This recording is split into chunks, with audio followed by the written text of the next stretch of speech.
بڑا صحیح پوائنٹ اٹھایا احتجاج میں کہ یہ جو تانہ زنی ہوتی ہے اور بے بنیاد کے مدارس میں یہ انتہا پسندی اور مدارس میں یہ جو ایسی چیزیں جس کا اسلام سے دور دور تک کوئی واسطہ نہیں،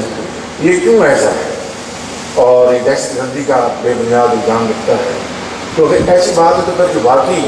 جو جامعات ہیں، جو دوسری یونیورسٹیز ہیں، کالجز ہیں، ان میں کیا انتہا پسندی نہیں؟ یہ بہت ہی جامع یہ نقطہ اٹھایا۔ یقیناً وہاں پر بھی لیفٹ اور رائٹ کی جو تقسیم ہے وہ میں سمجھتا ہوں کہ کئی دہائیوں سے چلی آ رہی ہے، آج ہو کے کافی حد تک وہ لکیریں مٹ گئی ہیں، لیکن وہ یہ موجود ہیں بالکل لیفٹ اور رائٹ کی وہاں پر تقسیم۔ اور میں سمجھتا ہوں کہ جو تعلیمات اور جو کورسز جامعہ یوسفی جیسے عظیم ادارے اور اس طرح کے ہزاروں جو مدارس ہیں پاکستان میں، یقیناً وہ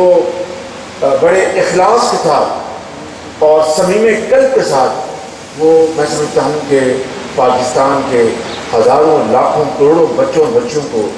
جو اسلام کی تعلیمات کے زیور سے آراستہ براستہ کر رہے ہیں، یہ بہت بڑی خدمت ہے۔ اس میں کوئی دو رائے نہیں کہ کس طریقے سے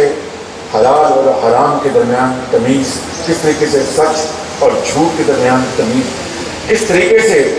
اس رواداری، تحمل، برداشت اور قرآن کریم کی تعلیمات اور نبی کریم صلی اللہ علیہ وسلم کے جو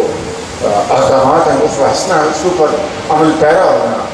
یہ جو خدمت میں سمجھتا ہوں کہ آپ جیسے آپ کا ادارہ اور آپ جیسے ہزاروں ادارے اس ملک میں کر رہے ہیں، اس میں سمجھتا ہوں کہ یہ پاکستان اور اسلام کی بہت بڑی خدمت ہے،